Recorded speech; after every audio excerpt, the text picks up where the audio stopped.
비타민C가 건강에 좋은 건 누구나 다 알고 있습니다. 하지만 오늘 소개할 이것을 먹지 않고 비타민C만 먹는다면 비타민C는 그냥 시큼시큼한 쓰레기에 불과합니다. 그 이유는 비타민을 아무리 많이 먹어도 이것이 없으면 효과를 볼 수 없기 때문이죠. 또 우리의 삶이 모닥불이라고 하면 오늘 소개해드릴 이것은 장작입니다. 모닥불이 타면서 자연스럽게 불꽃은 줄어들고 불꽃이 약해지면 우리는 점점 쇠약해지고 기력을 잃어갑니다. 그러다 장작이 모두 타버려 불꽃이 꺼진다면 우리의 생명의 불꽃이 꺼지는 것입니다. 그렇기에 우리는 살아가면서 꾸준히 장작을 넣어서 생명의 불꽃을 키워줘야 하는데요. 실제로 오늘 소개시켜드릴 이것은 시간이 지날수록 우리 몸에서 사라지는데요. 한참 건강한 20대 때는 100%가 온전히 남아있지만 시간이 흘러 60대가 넘어가면 3% 정도만 남습니다. 문제는 이것은 우리 몸의 소화를 돕고 질병을 치료하며 체내의 활성산소를 제거하는 등 모든 신체 활동을 돕는 성분이라는 거죠. 이런 중요한 게 우리 몸에 없다면 결국 각종 질병이 발생하고 심하면 죽음까지 찾아올 수 있습니다. 오늘은 비타민C를 아무리 먹어도 이것이 없다면 무용지물이 되어버리는 이것에 대해서 자세히 알아보고 이것을 통해 어떻게 하면 우리의 생명 불꽃이 꺼지지 않고 오랫도록 건강하게 활을 탈 수 있는지 알아보겠습니다. 그럼 영상 시작하겠습니다.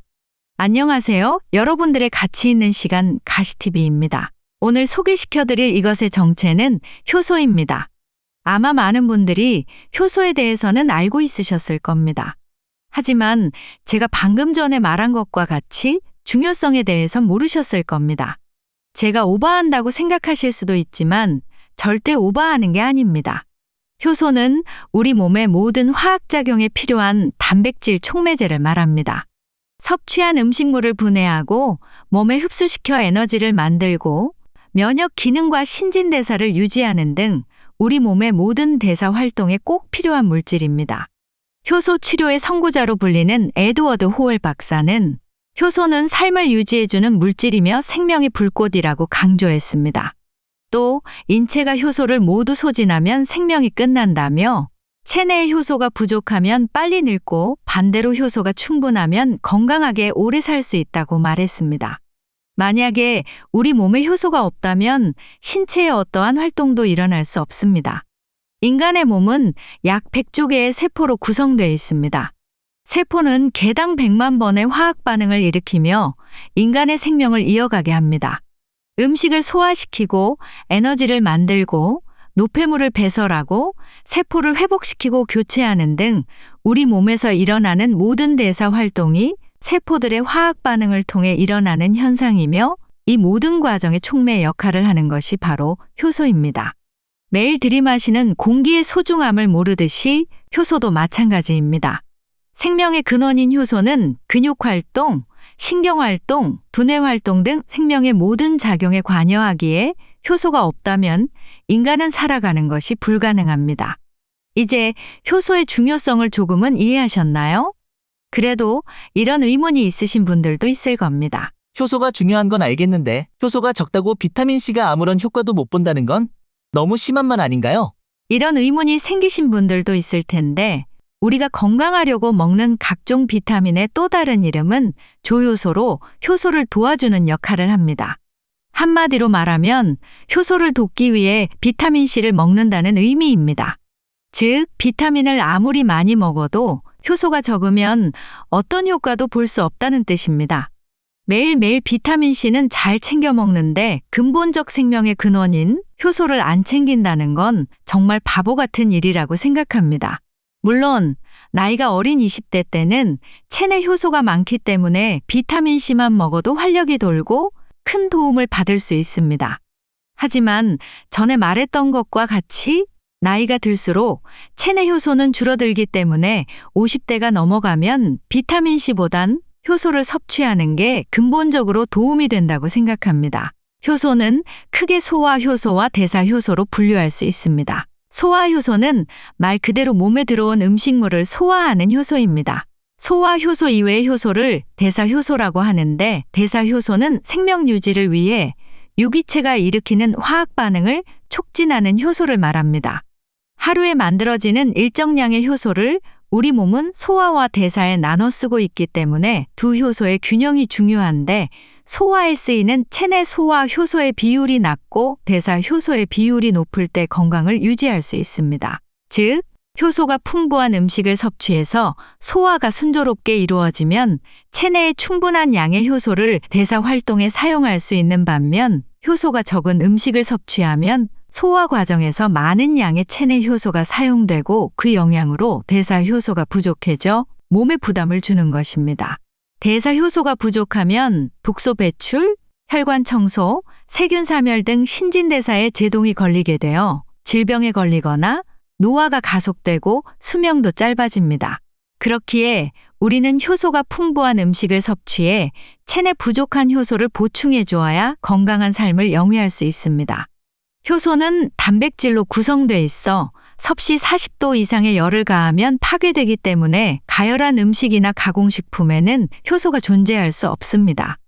효소는 자연 그대로의 생채소 과일에 풍부하게 함유되어 있습니다.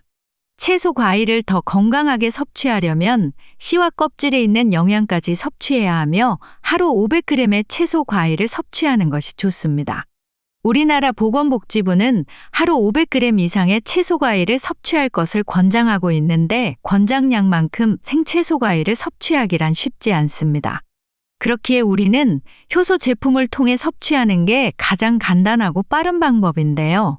그 이유는 과일이나 채소로 섭취할 수 있는 양보다 많은 양을 간편하게 섭취할 수 있기 때문입니다.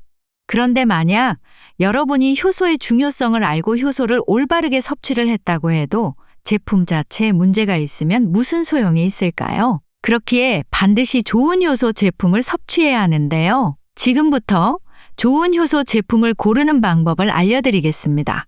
첫 번째, 역가 수치를 확인하셔야 합니다. 역가 수치란 효소의 활성도를 나타내는 수치입니다.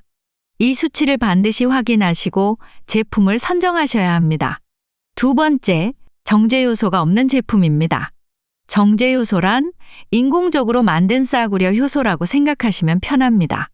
첫 번째에 역가 수치가 높은 제품을 고르라고 말씀드렸지만, 그걸 이용한 악덕 기업들은 정제 효소라는 화학 물질을 제품에 첨가해서 역가 수치만 높은 싸구려 제품을 만들어내고 있습니다.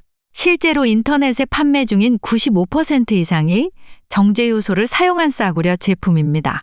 그렇기에 정제 효소가 없는 제품을 반드시 고르셔야 하고 다른 첨가물도 참고하시면 좋습니다. 마지막은 마시는 제품입니다. 효소 제품은 꾸준히 섭취를 해야 하는 제품입니다. 꾸준히 섭취가 되지 않으면 아무런 효과도 볼 수 없기 때문이죠. 아무리 몸에 좋아도 맛이 없으면 섭취하기 힘들죠. 그렇게 되면 꾸준히 섭취하기도 힘들고, 그렇기에 맛 또한 아주 중요한 선택 요소입니다. 이런 세 가지 기준으로 제품을 선택하시는 게 가장 좋습니다. 만약 이런 기준으로 제품 선정하는 게 어려우신 분들은 지금부터 추천하는 제품을 구매하시면 좋습니다. 제가 직접 위의 세 가지 기준으로 선정한 제품이니 제품 선정이 귀찮거나 힘든 분들은 구매하시길 바랍니다. 구매하는 방법은 영상 아래에 첫 번째 댓글 속 링크를 클릭하시면 바로 구매할 수 있으니 꼭 확인해 보세요. 지금까지 비타민C를 아무리 먹어도 이것이 없으면 소용없습니다. 영상이었습니다. 같이 있었다면 구독과 좋아요 한 번씩 부탁드리겠습니다. 시청해 주셔서 감사합니다.